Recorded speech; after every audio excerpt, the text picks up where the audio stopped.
안녕하십니까. 시그널 버디 발표를 맡게 된 백엔드 팀장 오병일이라고 합니다.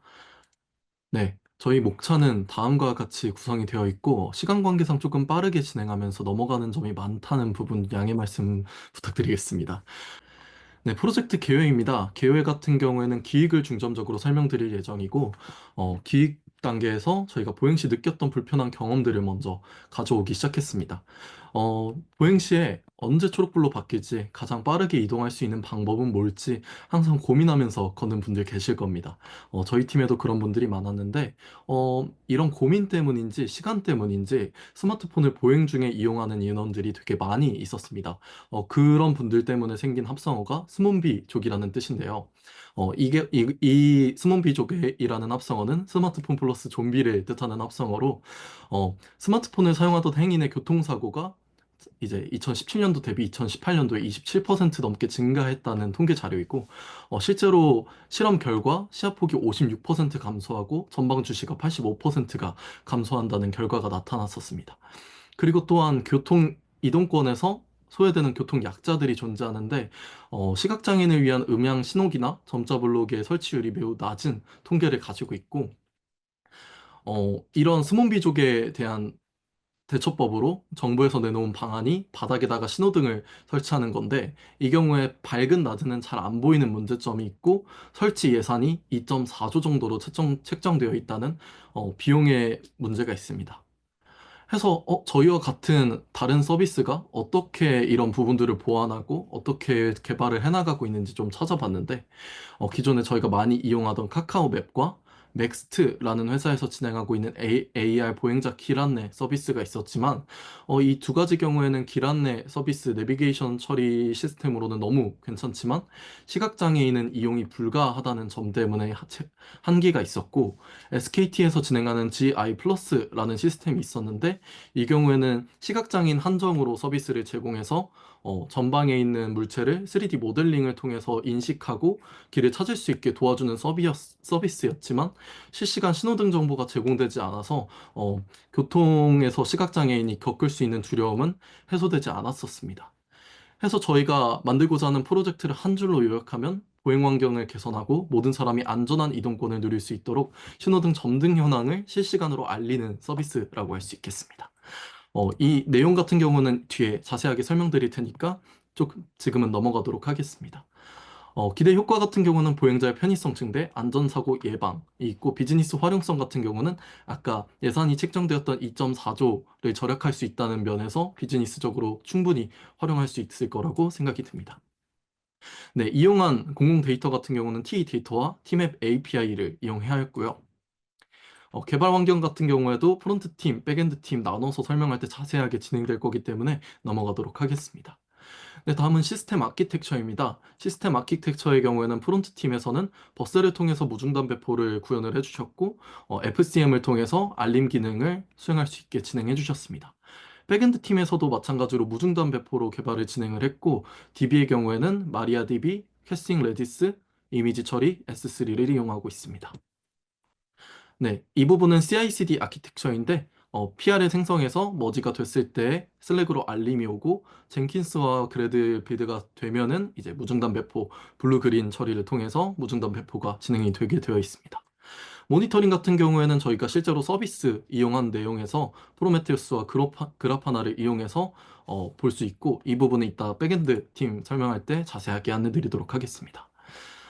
팀 구성 및 역할에 대해서는 백엔드는 도메인 기준으로, 그리고 프론트엔드는 기능 기준으로 나눠가지고 역할 분담해서 했다고 생각을 해주시면 되고, 프로젝트 수행 절차의 경우에는 첫 번째 주에서 두 번째 주차까지는 이제 저희 ERD 설계, API 명세서 작성, UI 디자인, 와이어프레임, 퍼블리싱 작업까지, 기획에서 설계 파트까지 진행을 해주셨다고, 디자인까지 진행을 했다고 생각을 해주시면 되고, 그 뒤 2주에서 3주 기간 동안은 FA 백엔드, 프론트엔드 기능 구현을 진행을 하였고, 리팩토링을 진행해서 테스트 및 오류 수정과 최적화를 진행했습니다.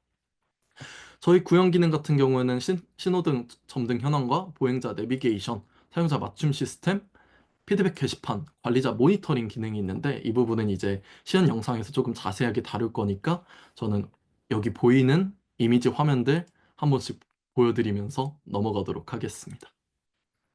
네, 이런 식으로 화면 구성이 되어 있고요. 네, 다음은 백엔드 발표입니다. 백엔드는 어떻게 수행을 했느냐?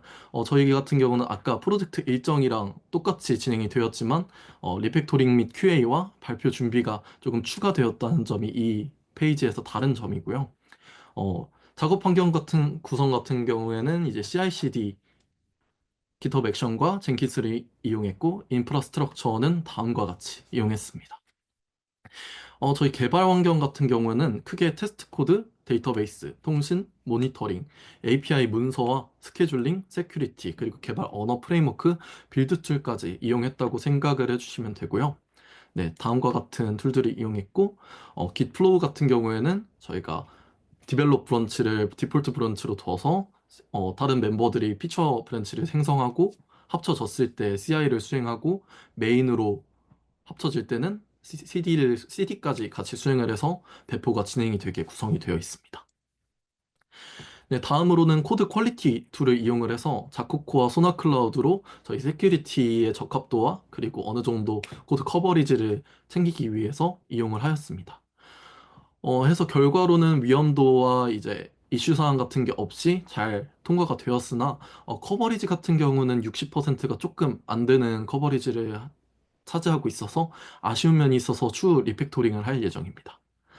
ERD 설계 같은 경우는 다음과 같이 구성이 되어 있습니다.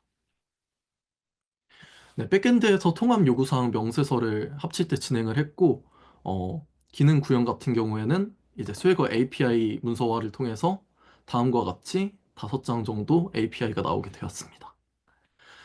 네, 프론트엔드에서 백엔드에서 구현된 API를 붙이는 동안 백엔드에서는 QA를 진행하면서 누가 언제 어디서 어떻게 관점으로 분석을 하고 어떤 성격인지 어떤 문제인지 분석을 해서 QA를 등록을 해 놓았습니다. 마지막으로 저희 백엔드에서 핵심 기술 어떻게 진행되는지만 발표를 하고 프론트엔드 팀으로 넘기도록 하겠습니다. 유저가 들어와서 지도를 이용할 때 사용자에게 위치와 알림 권한을 받고 위치 좌표와 반경값을 웹소켓을 통해서 전송을 합니다.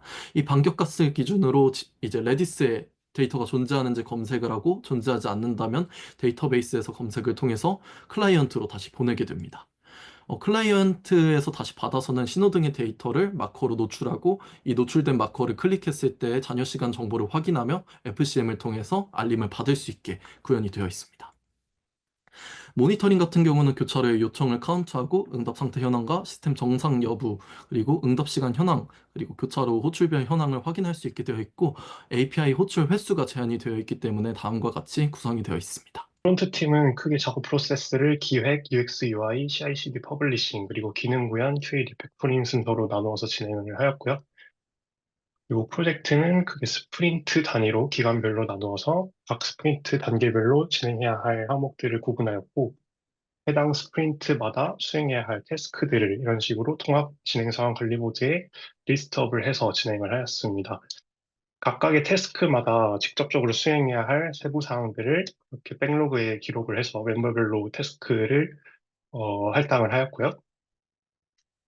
그러므로 메뉴 구조로는 이렇게 짰고 플로우 차트 그리고 UX, UI, 와이어프레임도 이런 식으로 구현을 하였습니다. 저희는 모바일 환경까지 고려를 했기 때문에 반응형으로 와이어프레임 구상 단계에서부터 제작을 하였고 그리고 다크 모드로의 확장성까지도 고려해서 디자인을 진행하였습니다. 그리고 작업 환경 구성 같은 경우에는 앞에서 백엔드 팀장님께서 말씀해 주신 것처럼 GitHub 액션과 버셀을 사용해서 지속적으로 무중단 배포가 가능한 환경을 구성을 하였고, 뭐, 매일 코드가 업데이트 될 때마다 배포 환경에서 테스팅을 하면서 기능 구현을 진행하였습니다. 그리고 사용한 스택은 이렇게 Next.js, TypeScript, PWA, 타일윈드 CSS, 파이어베이스, 클라우드 메시지 그리고 웹소켓을 사용을 했고요. 다음으로 프로젝트 수행 경과에 대해서 말씀을 드리겠습니다. 일단 발표에 앞서서 개발자란 무엇일까요? 저는 개발자를 문제를 해결하는 사람이라고 생각합니다. 그래서 저희 서비스가 가지고 있는 문제의식을 가장 잘 해결할 수 있는 방법을 몇 가지 설정을 하고 그것을 실행할 수 있는 방향으로 프로젝트를 수행하였습니다. 그래서 먼저 사용자의 실시간 위치 정보를 활용하여 신호등 상태와 보행자 내비게이션 기능을 제공하고자 하였고 모바일에서도 네이티브 앱처럼 원활하게 동작하는 웹 어플리케이션을 구축하려고 하였습니다. 그리고 푸시 알림을 통해 사용자의 경험을 향상시키는 기능을 구현하였고, SEO 최적화를 통해 검색 엔진 노출을 최대 극대화하고 서비스 접근성을 향상하고자 하였습니다. 기능 구현 부분은 지금 시간 관계상 화면만 보여드리면서 빠르게 넘겨드리도록 하겠습니다. 네, 크게 세 가지 기능 구현을 하였고요. 결과적으로 SEO 향상과 구글 라이트하우스에서 성능 지표를 개선함으로써 저희가 애초에 목표를 하였던 기능적으로 잘 동작하는 웹 어플리케이션을 구현하는 데 성공을 하였습니다. 시간이 5분밖에 남지 않아서 트러블 슈팅은 일단 생략하도록 하고 바로 영상으로 넘어가도록 하겠습니다. 저희 우선 모바일 버전으로 보여드릴 거고요. PC 버전도 영상이 올라와 있으니까 확인해 주시면 좋을 것 같습니다. 우선 저희는 사이트 접속 시 이런 식으로 PWA 앱을 디바이스에 설정해서 사용할 수 있도록 안내 화면을 올려놨고요. 그리고 이메일로 로그인, 회원가입, 소셜 로그인까지 모두 구현을 해놓은 상태입니다. 개인정보 동의 안내도 이렇게 잘 나오게 해놨고요. 그래서 로그인이 되면 네, 랜딩 페이지로 이동을 하게 되고 소셜 로그인도 잘 동작하게끔 구현을 하였습니다.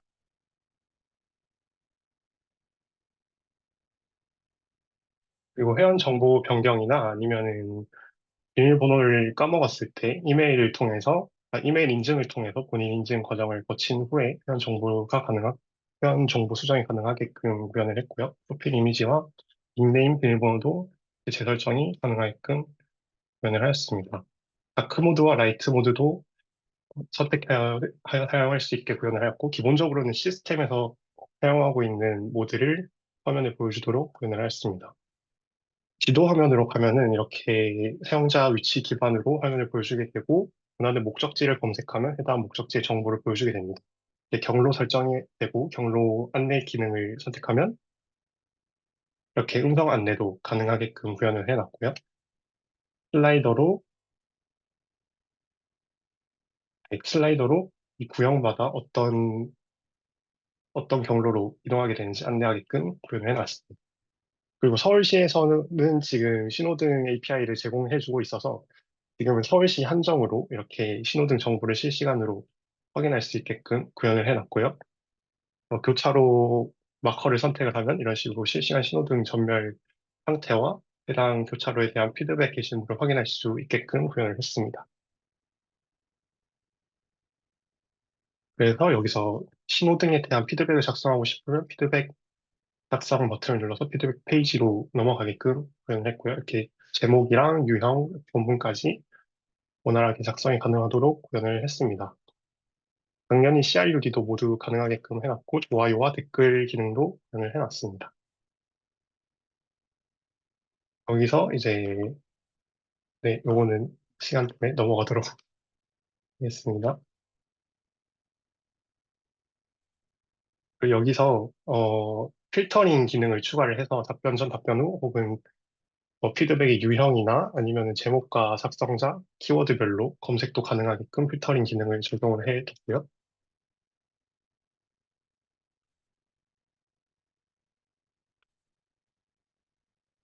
그리고 이런 식으로 다른 사용자가 내가 작성한 게시물에 답변을 남겼을 때 이런 식으로 푸시 알림이 뜨게끔 설정을 해놨습니다. 이 푸시 알림은 모바일과 데스크탑 환경 모두에서 작동을 하게끔 구현을 해놨습니다.